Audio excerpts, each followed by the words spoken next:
नमस्कार, राम राम प्यारे साथियों, कैसे हो आप सभी लोग। उम्मीद आप सब लोग अच्छे होंगे। तो चलिए आज हम वो वाला टॉपिक लेके आए हैं जिससे आपके कोई भी टैट हो सीधे 10 नंबर अप जाएंगे। 10 मैं मिनिमम बोल रही हूँ, 10 से 15 नंबर तो आपके अगर आप ये वाले टैग वर्ड कर लोगे ना तो इजीली आ जाएंगे। ठीक है, मैंने यहाँ पर कुछ ऐसे मैंने टैग्स लिखे हैं, ऐसे मैंने वर्ड्स लिखे हैं। अगर वे वर्ड्स आपको ऑप्शन में दिख जाए तो सीधा उन पे टिक करके आ जाना। ठीक है, और कुछ ऐसे वर्ड लिखे हैं, ठीक है, कुछ ऐसे टैग वर्ड मैंने लिखे हुए हैं कि अगर वो आ जाए तो उन पे सीधा क्रॉस करके आ जाना। तो दो तरीके के मैंने इस वीडियो में टैग वर्ड लिखे हुए हैं, पॉजिटिव और एक नेगेटिव। पॉजिटिव यानी कि सकारात्मक टैग लिखे हुए हैं, सकारात्मक शब्द लिखे हुए हैं, और कुछ मैंने नेगेटिव टैग नकारात्मक शब्द लिखे हुए हैं। ठीक है, अगर ये पॉजिटिव वाले आपको कहीं पे भी ऑप्शन में दिख जाए तो सीधा टिक करके आ जाना। ठीक है, आपका ऑप्शन राइट होगा, और नेगेटिव जहाँ पर दिखे उसको हटा के आ जाना कि वो वाला ऑप्शन आपका रॉन्ग होगा। तो चलिए फटाफट से करते हैं पॉजिटिव टैग। देखो, अगर आपके ऑप्शन में कहीं पर भी अगर बाल केंद्रित शिक्षा का जिक्र किया हुआ है, ठीक है, किसका, चाइल्ड सेंटर एजुकेशन का अगर कहीं पर भी जिक्र किया गया है तो वो आपका आंसर ऑप्शन ऑटोमेटिक क्या हो जाएगा, ठीक हो जाएगा। हमें क्या करना है, बच्चे का हमें ओवरऑल डेवलपमेंट करना है, हमें बच्चे का विकास करना है। हमारी जो भी शिक्षा का आधार है ना वो बच्चा होना चाहिए। ठीक है, तो अब क्या है, बाल केंद्रित शिक्षा चली हुई है। हमारे टाइम पे क्या थी, शिक्षक केंद्रित शिक्षा थी। इसका मतलब क्या हुआ है, शिक्षक था, जो टीचर था, उन्हीं का ज़्यादा रोल रहता था। वो आते थे, पढ़ाते थे, हमें क्वेश्चन आंसर याद करने को बोलते थे, फिर वही सुनते थे। हम उसमें ना कोई ज़्यादा पार्टिसिपेट करते नहीं थे। हमारा काम था सिर्फ टीचर ने समझाया, याद किया, सुना दिया, है ना। हम खुद अपने से कुछ नहीं करते थे। लेकिन आजकल क्या है, बाल केंद्रित शिक्षा हो चुकी है, बच्चों पर केंद्रित शिक्षा हो चुकी है। हमें बच्चों का चहुमुखी विकास करना है, सर्वांगीण विकास करना है। इसका मतलब ये नहीं है कि सिर्फ पढ़ाई से रिलेटेड हमें करना है, एजुकेशन से रिलेटेड करना है, नहीं। हमें बच्चे का मानसिक, शारीरिक, संवेगात्मक, ठीक है, हर तरीके का विकास करना है, नैतिक, संप्रत्यात्मक, सारा हमें बच्चे का विकास करना है, चहुमुखी विकास हमें बच्चे का करना है। और अब क्या है, बच्चा क्या होना चाहिए, एक्टिव लर्नर होना चाहिए। यानी कि बच्चा को, हमें बच्चे के सामने ना सिचुएशन ही ऐसी क्रिएट करनी है, हमें परिस्थिति ऐसी पैदा कर देनी है, बच्चे के सामने ऐसी समस्या उत्पन्न कर देनी है कि बच्चे क्या है उस चीज़ को सोल्व करने की कोशिश करे। ठीक है ना, बच्चा उसको क्या करे, सोल्व करने की कोशिश करे। अब बच्चा क्या हो गया है, एक्टिव लर्नर हो गया है, सक्रिय खोजकर्ता हो गया है, सक्रिय रहेगा बच्चा। ठीक है, अगर ये आपको कहीं पे भी ऑप्शन में मिले तो आंसर आपका वही हो जाना चाहिए ऑप्शन। ठीक है, बाल केंद्रीय शिक्षा पर आजकल जोर दिया गया है, एक्टिव लर्नर हमें बच्चे को रखना है।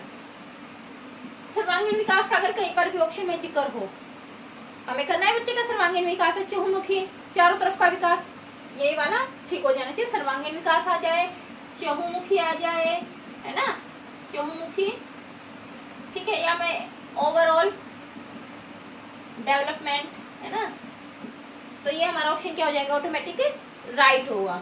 ठीक है, ये पॉजिटिव टैग्स में बता रही हूँ, ये हमेशा राइट होते हैं। ठीक है, और ये मतलब आपको समझना है उस वाले ऑप्शन में कि ऐसे जैसे सर्वांगीण विकास से रिलेटेड कौन सा ऑप्शन है वो ठीक होगा, बाल केंद्रित शिक्षा पर कौन से ऑप्शन में बल दिया गया है वो वाला ठीक होगा। अगला देखिए, ये मोस्ट एंड मोस्ट इम्पोर्टेंट है, फैसिलेटर। देखो, आजकल जो टीचर है ना उसका काम क्या रह गया, फैसिलेटर का काम रह गया सुविधा दाता। एक तरीके से हम क्या बोलेंगे इसको, सुविधा दाता।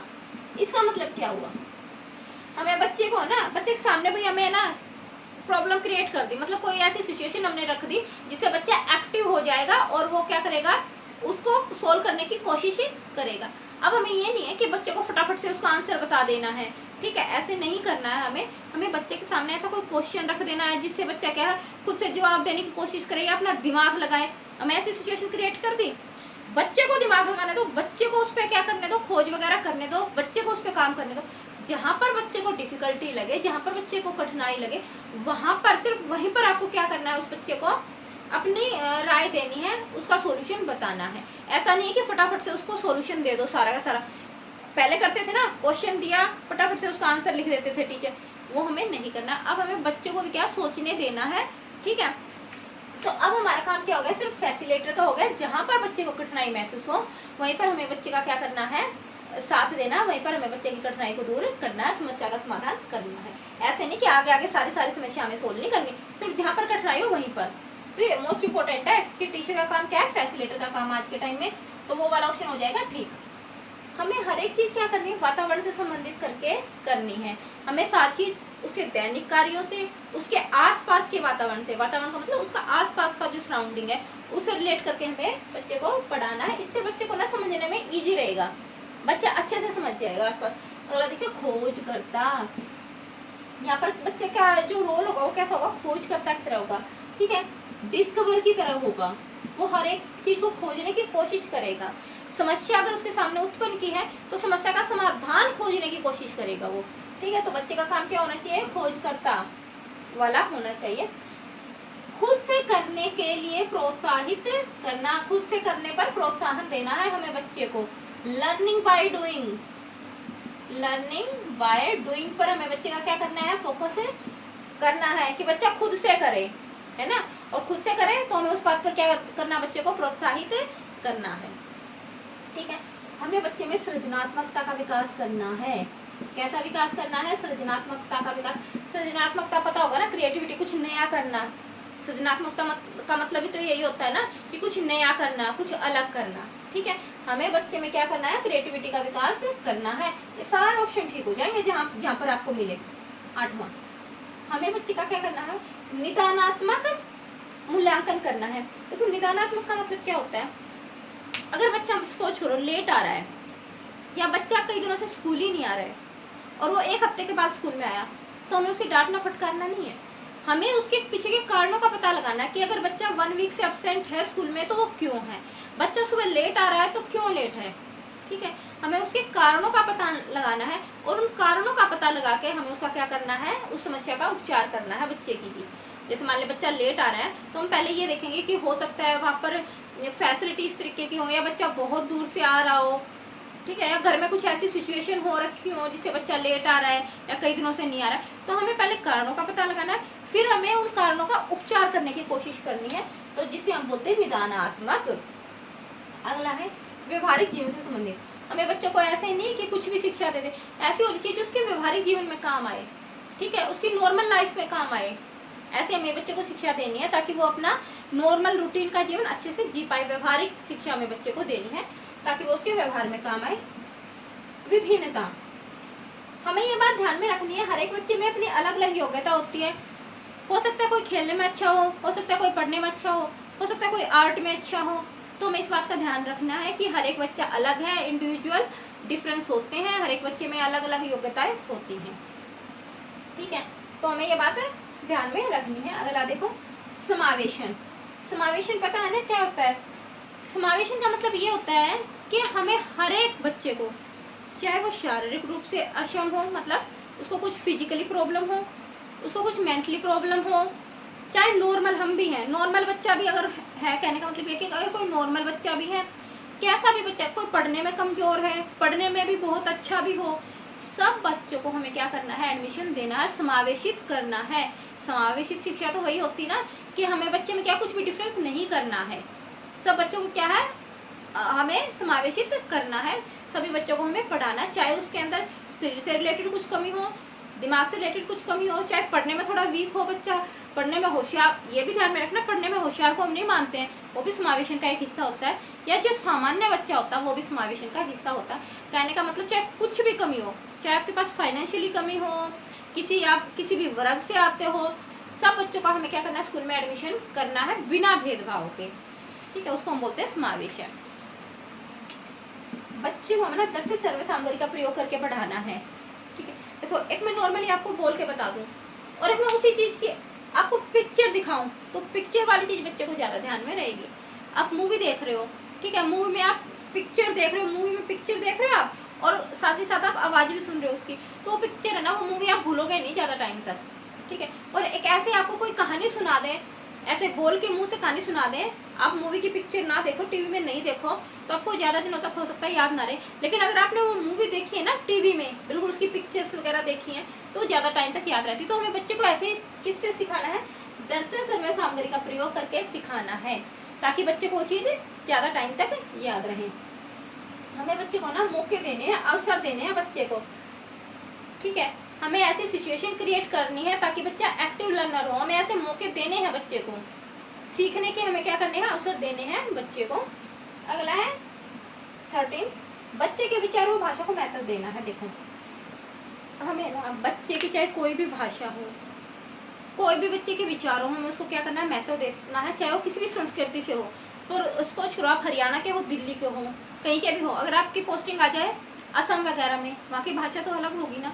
हो सकता है वहाँ के बच्चों के विचार भी थोड़े बहुत अलग हों, लेकिन हमें क्या करना है, एक टीचर होने के नाते हमें उनकी भाषा को भी महत्व देना है। ऐसा नहीं कि उनकी भाषा वो नहीं है तो हमें उनको महत्व नहीं देना, अलग है तो महत्व नहीं देना, देना है भाषा को महत्व देना है। बाकी संस्कृति भी अलग हो सकती है, संस्कृति यानी कि रहन सहन खान पीन सब कुछ अलग हो सकता है। हमें संस्कृति को भी महत्व देना, भाषा को भी महत्व देना और बच्चे के विचारों को भी महत्व देना। तो ये ऑप्शन आपके सारे ठीक हो जाने चाहिए। अगर आपको कहीं पर भी इस टाइप के ऑप्शन दिख जाए तो आगे और भी है, थोड़े से और करवा देती हूँ। अगला है आपका 14। देखो ये एक्टिव लर्नर मैंने बताई थी, बच्चा सक्रिय होना चाहिए। ऐसे नहीं कि सिर्फ बैठ के सुन रहा है, ऐसा नहीं, हर एक प्रॉब्लम को सॉल्यूशन करने में वो क्या है, आगे होना चाहिए, एक्टिव, अपनी राय देने वाला होना चाहिए, डिस्कवर होना चाहिए, खोजकर्ता होना चाहिए। अगला देखो 14 इम्पोर्टेंट प्रिंट समृद्ध माहौल। नाम क्या है, प्रिंट है ना, PRINT। क्या मतलब होता है प्रिंट का, कोई भी चीज़ आपको प्रिंट करके दे दे, यही तो मतलब होता है ना प्रिंट का। मतलब तो कहने का मतलब ये है हमारी जो क्लास है वो इस टाइप की होनी चाहिए जो प्रिंट समृद्ध माहौल हो। जैसे मान लो आप कोई भी टॉपिक बच्चे को पढ़ा रहे हो तो वहाँ पे चार्ट होना चाहिए बच्चे का, चार्ट वगैरह तो प्रिंट का हिस्सा हो गए ना, चार्ट होने चाहिए पूरा, मतलब पूरी क्लास इस तरीके से डेकोरेट होनी चाहिए ताकि बच्चा क्या उनको आधी चीज़ें तो देख के ही सीख ले। ठीक है, चार्ट वगैरह, मॉडल वगैरह, ये सब कुछ आपके होने चाहिए क्लास में, प्रिंट समृद्ध माहौल आपका होना चाहिए ताकि अगर बच्चा क्लास में एंट्री करे तो बहुत सारी चीज़ें बच्चे ऐसा ही देख के सीख जाए। ठीक है, अच्छा बच्चे को कार्य सौंपना चाहिए। देखो एक ये क्वेश्चन ऐसे आया हुआ था, अगर मान लो कोई बच्चा है वो कार्य में रुचि नहीं ले रहा है तो हमें क्या करना चाहिए, तो हमें इसे क्या बना देना चाहिए, हमें उसको नेतृत्व देना चाहिए। ठीक है, हमें उसको कुछ कार्य भार सौंप देना चाहिए। ऐसे बच्चे को क्या होता है, बच्चे वैसे करके खुश नहीं होते, उसको ऐसे बोल दो कि काम करो, ये करो, वो करो, नहीं करके खुश नहीं। आप उसको क्या नेतृत्व दे दो, किसी चीज़ का कार्य भार सौंप दो कि बेटा ये आपकी ड्यूटी है, आप पहले खुद का करोगे, फिर बच्चों का आपको, या ग्रुप बना दो 4-5 बच्चों का कि 4-5 बच्चों का आपको चेक करना है। बच्चा ना बड़ा एक्टिव होकर काम करेगा क्योंकि क्या उसके अंदर लीडरशिप की भावना होती है बच्चे के अंदर। तो हमें बच्चे को अगर कार्यभार सौंपेंगे ना कि ये आपकी ड्यूटी है, ये आपका काम है, तो बच्चा बहुत अच्छे से करने की कोशिश करेगा। तो हमें बच्चे को कार्यभार सौंपना है। सहपाठी अधिगम होना चाहिए। ठीक है, अपने सहपाठियों के साथ इंटरेक्ट करके बच्चा सीखे, ऐसा अधिगम होना चाहिए। 17 देखो, हमें बच्चे के लिए वातावरण तैयार करना है। ये तो मैं पहले बता चुकी हूँ, बच्चे का हमें सिचुएशन इस तरीके की क्रिएट करनी है, वातावरण ऐसा तैयार करना है जिसमें बच्चा एक्टिव लर्नर होकर काम करे और वहाँ पर हमारा जो काम होगा वो किसका होगा, फैसिलिटेटर का होगा, सुविधादाता का हमारा काम होगा। ठीक है, हमें बच्चे के अंदर ना क्यूरियोसिटी पैदा करनी, जिज्ञासा पैदा करनी है।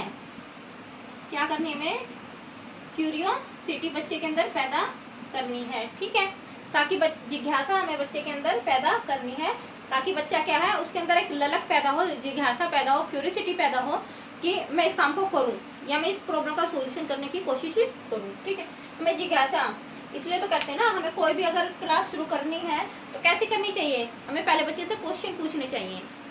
ऐसे डायरेक्ट जाके पढ़ाना नहीं चाहिए, पहले इस टाइप के क्वेश्चन पूछने चाहिए जिससे बच्चे का माइंड क्या एक्टिव हो जाए।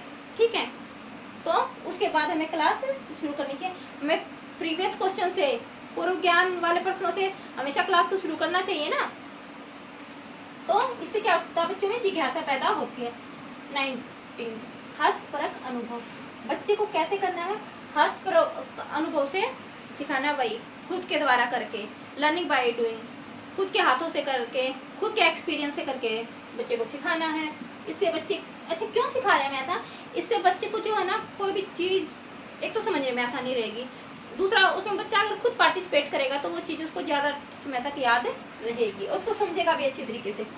हमें जो मूल्यांकन करना बच्चे का वो कैसे करना है, पोर्टफोलियो के द्वारा करना है। पोर्टफोलियो मतलब समझते हो ना, देखो पोर्टफोलियो क्या होता है, एक ना ऐसे बुक्स ही लगा लो, ये रंगीन पेज नहीं आते हैं बच्चों के जिसमें वो करते हैं ड्राइंग वगैरह बच्चे करते हैं, कलरफुल जो पेज आते हैं ड्राइंग के, उसमें आप कर सकते हो, एक है ना कई सारे 7-8 पेज लेके ऐसे अलग अलग कलरफुल, और उसमें क्या कर दो, पहले पेज पे तो बच्चे का नाम वगैरह अट्रैक्टिव वे में लिख दो, या कहीं कहीं पे जैसे पत्ती फूल वगैरह उसके अंदर लिख दो, ठीक है। अगले पेज पे उसकी हॉबीज लिख दो बच्चे की, उससे अगले पेज पे बच्चे ने क्या क्या अचीव किया है, अचीवमेंट क्या क्या है बच्चे की, ठीक है।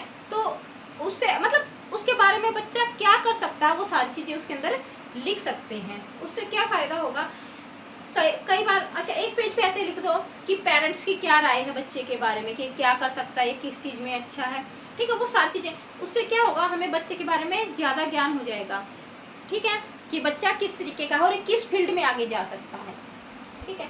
तो मैं क्या, पोर्टफोलियो से हमें बच्चे का मूल्यांकन करना चाहिए, ना कि नंबरों के हिसाब से, अंकों के हिसाब से नहीं, हमें पोर्टफोलियो के, कि उसकी रूटीन में, उसकी लाइफ मतलब रूटीन में वो कैसा था बच्चा, क्लास में कैसा था, पढ़ने में कैसा था, उसके भी कुछ पॉइंट्स जुड़ेंगे, एक्टिविटी में कैसा था, म्यूजिक वगैरह में अगर उसकी रुचि है तो वो कैसा था, तो सारे हॉबीज वगैरह इसके बारे में हम लिख सकते हैं, पोर्टफोलियो में आता है। 21 हमें बच्चे का क्या करना है, CCE पैटर्न से हमें क्या करना है, मूल्यांकन। आजकल CCE पैटर्न ही तो चला हुआ है, ठीक है, स्तर एवं व्यापक मूल्यांकन। यानी कि पहले क्या होता था, सिर्फ एक बार पेपर लेते थे और बच्चों को क्या है उसी के आधार पर अंक दे देते थे, लेकिन आजकल क्या है, बच्चे की क्लासरूम में किस तरीके की एक्टिविटी रही है, किस तरीके से वो काम कर रहा है, अब्सेंट कितना है प्रेजेंट कितना है, उस हिसाब से भी बच्चे को नंबर दिए जाते हैं। क्लास में वो कितना एक्टिव रहा है उस बेस पे नंबर दिए जाते हैं। अदर एक्टिविटी में कितना है बच्चा, बाकी की गतिविधियों में क्या क्या उनका रोल है, उसके भी नंबर दिए जाते हैं। तो मतलब अब खाली सिर्फ ये नहीं है कि सिर्फ एजुकेशन के अकॉर्डिंग नंबर नहीं देते, अब क्या है, सतत व्यापक मूल्यांकन हो गया है। यानी कि बच्चे की कई सारी गतिविधियों को देखकर हम क्या करते हैं, नंबर जैसे होता है ना, अब ये 20 नंबर आपके हो गए हैं, स्कूल वाले देते हैं ना वो 20 नंबर, वो CC पैटर्न के तो अंतर्गत आते हैं। वो स्कूल वाले देख के कि बच्चा कैसा क्या है तब नंबर देते हैं, ठीक है। पहले तो क्या होता था, एक बार पेपर होते थे या फिर 6 माही 9 माही और 1 ईयर में ऐसे पेपर होते थे ना। अब क्या है, रूटीन में बच्चे के पेपर होते हैं जिसको UT बोलते हैं, यूनिट टेस्ट बोलते हैं, फिर एक बार अलग से पेपर होंगे, है ना, साल में 2 बार पेपर होते हैं और हर महीने UT चलते रहते हैं, यूनिट टेस्ट चलते रहते हैं। तो उसका मतलब क्या है कि बच्चे का हमें पता लगा रहता है कि कई बार क्या होता है, बच्चा एक बार में इतना अच्छा नहीं कर पाता, साल के अगर हम अंत में देखें तो हो सकता है बच्चे का कुछ प्रॉब्लम रही हो, कुछ बीमार हो गया हो, कुछ नहीं कर पाए अच्छा, लेकिन क्या है, इनसे CC पैटर्न से हमें पता लगता रहता है कि हाँ भाई बच्चा कैसा था पढ़ने में, ठीक है। तो ये वाले ऑप्शन यहाँ पे आपको दिख जाए टिक, ये ऑप्शन आपके ठीक होंगे। और ये ना मोस्ट इम्पोर्टेंट टैग्स हैं, ठीक है, और ये आते हैं, देखो ये आपको ना, ये सारे टैग आपको हिंदी पेडागोजी में देखने को मिलेंगे, CDP में तो मिलेंगे ही मिलेंगे, आपको इंग्लिश की पेडागोजी में भी ये वर्ड देखने को मिलेंगे, ठीक है। तो ये वाले ऑप्शन यहाँ पे दिख जाए टिक है सीधा। और ये नेगेटिव, अब हम आते हैं नेगेटिव टैग पर। ये वाले ऑप्शन जहाँ पर आपको दिखे कहीं पे भी ऑप्शन में तो सीधा रॉन्ग, वो वाला ऑप्शन होगा ही नहीं आपका। अगर कहीं पे भी आपको सीमित वर्ड लिखा मिल जाए, ओनली वर्ड लिखा मिल जाए, एकमात्र लिखा मिल जाए, ही लिखा मिल जाए, कैसा ही, ये सारे क्या है नेगेटिव, सीधा क्रॉस करो, वो ऑप्शन होगा ही नहीं आपका, ठीक है। हमें बच्चे का कंपैरिजन नहीं करना। अगर आपको किसी भी ऑप्शन में ऐसा दिखे ना कि किन्हीं भी 2 बच्चों का कंपैरिजन कर रखा है, ठीक है, किन्हीं 2 बच्चों की तुलना कर रखी है, रॉन्ग है, हम किसी भी बच्चे की तुलना नहीं कर सकते। पैसिव लर्नर, निष्क्रिय अगर बच्चा है हमारा, निष्क्रिय लर्नर है अगर हमारा, तो वो भी हमारा क्या होगा, रॉन्ग होगा। हमें बच्चे को क्या बनाना है, एक्टिव लर्नर बनाना है, ठीक है। तो वो आपका ऑप्शन रॉन्ग हो जाएगा अगर कहीं पे भी ऐसा लिखा आपको मिलता है। तो हमें बच्चे को दंड नहीं देना है, दंड वाला ऑप्शन हमेशा रॉन्ग होगा कि बच्चे को मार रहे हैं, पीट रहे हैं। अगर ऐसा किसी भी ऑप्शन में अगर आपको फील आ रहा है कि दंड का रूप है, वहीं पे क्रॉस। हमें बच्चे को लालच नहीं देना है, प्रलोभन नहीं देना है कि बेटा आप ये काम कर दोगे तो मैं आपको ये दे दूंगा, ऐसे हमें बच्चे को कोई प्रलोभन नहीं देना है। प्रोत्साहित करना है बच्चे को, ठीक है, मोटिवेट करना है, ना कि हमें उसे प्रलोभन, लालच नहीं देना हमें बच्चे को, ठीक है। तो कहीं पर भी अगर ऐसी फीलिंग आ रही लालच वाले, सीधा ऑप्शन क्रॉस। हमें बच्चे की उपेक्षा नहीं करनी है, हमें बच्चे को इग्नोर नहीं करना है, ठीक है। चाहे बच्चे अपने विचारों को व्यक्त करने की कोशिश कर रहा हो, चाहे बच्चे कैसा भी है, हमें उसको इग्नोर नहीं करना, हमें उसको सुनना है, समझने की कोशिश करनी है। अगला है अंक, नंबर्स। नंबर पहले अभी तक यही तो चलता आ रहा था ना, नंबर्स के अकॉर्डिंग हम बच्चे को देखते थे, इंटेलिजेंट है, कैसा, ये अच्छा बच्चा है नहीं। अंकों का महत्व इतना नहीं है, हम अंकों के आधार पर बच्चे को क्या है अलग नहीं कर सकते हैं। ठीक है, ये अगर अंकों वाला कहीं पर आपको दिख जाए रॉन्ग। कठोर अनुशासन में हमें बच्चे को नहीं रखना है। कहीं पे भी ऑप्शन में आपको ऐसा फील हो रहा है कि कठोर अनुशासन की बात हो रही है, मारपीट की बात हो रही है, दंड की बात हो रही है, सीधा ऑप्शन रॉन्ग, गलत हो जाएगा। हमें बच्चे का कोई पक्षपात नहीं लेना है, साइड हमें बच्चे की नहीं लेनी है। हमें किसी भी बच्चे के साथ पक्षपात नहीं करना है कि कोई इंटेलिजेंट बच्चा है उसको ज़्यादा महत्व थोड़ा कम पढ़ने में है, उसको कम महत्व, ऐसा कुछ नहीं करना है, सीधा रॉन्ग ऑप्शन। बच्चे को हमें गलत नहीं कहना। देखो कई बार टीचर्स क्या होते हैं, अगर बच्चा नहीं पढ़ रहा है तो उसको ऐसे बोल देते हैं कि तू ज़िंदगी में कुछ नहीं कर पाएगा, तो अगर ज़िंदगी में कुछ कर ले तो नाम बदल देना, ऐसे बहुत सारे टीचर्स बोल देते हैं। वो हमें बच्चे को कभी नहीं बोलना चाहिए, वो हमेशा क्या है गलत है। हमें बच्चे को हमेशा ये कहना है कि बेटा आप कर सकते हो। ठीक है, हमें बच्चे की भविष्यवाणी नहीं करनी। वही मैंने अभी बोला कि तू ज़िंदगी में कुछ नहीं कर पाएगा, ऐसा है वैसा, तो हमें बच्चे की कोई भविष्यवाणी नहीं करनी चाहिए, बल्कि हमें बच्चे को क्या करना चाहिए, मोटिवेट करना चाहिए। लैंगिक रूढ़िवादिता यानी कि लैंगिक का मतलब समझते हैं ना, बॉयज़ गर्ल।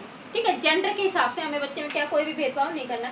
जैसे ऐसा होता है ना, क्वेश्चन आए हुए हैं कि कोई लड़का है वो मैथ और साइंस बहुत अच्छा कर सकता है, और कोई लड़की है वो क्या है एक खाना वगैरह सिलाई कढ़ाई अच्छा कर सकती है, तो क्या मतलब उसमें ऐसा कथन था, तो वो ऑप्शन क्या था, गलत था। वो क्यों गलत था, हमें लैंगिक रूढ़िवादिता नहीं करनी, हमें जेंडर के हिसाब से नहीं कर सकते।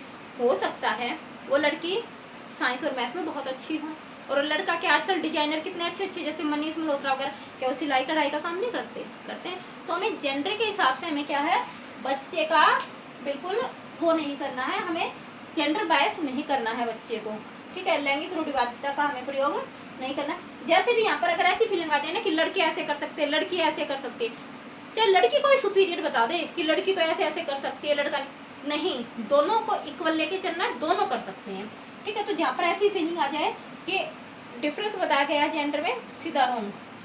आर्थिक शब्दों का प्रयोग नहीं करना है, यानी कि हमें आर्थिक का मतलब समझते हो ना, पैसों से रिलेटेड जो होती है कि मान लो कोई गरीब है, तुम तो ऐसे हो वैसे हो, तुम अगर मान लो कोई बच्चा फीस नहीं दे रहा टाइम पे, तो उसको तुम फीस नहीं देते तो तुम क्यों आते हो स्कूल में, तो हमें ऐसे आर्थिक शब्दों का प्रयोग नहीं करना है। अगर तुम्हारी औकात नहीं है तो किसी दूसरे स्कूल में एडमिशन ले लेते, ऐसे बोलते हैं ना टीचर बहुत सारे, तो हमें आर्थिक शब्दों का प्रयोग नहीं करना है।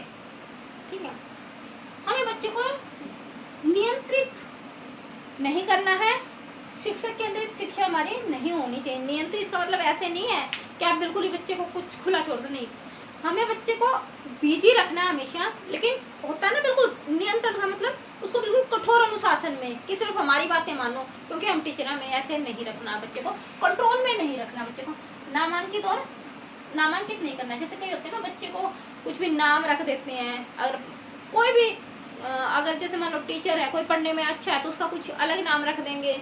ठीक है, ये तो बहुत इंटेलिजेंट है, यूँ है, और कोई बच्चा पढ़ने में कम है तो डल, ऐसे उसका नाम भी निकाल देते हैं कई बार तो टीचर्स बच्चे का। तो हमें ऐसे बच्चे को कोई भी नामांकित नहीं करना है। ठीक है, ऐसे बच्चे को इक्वल लेके चलना है। व्याख्यान, व्याख्यान की अगर यहाँ पर बात आ जाए, व्याख्यान व्याख्यानदाता रॉन्ग होगा।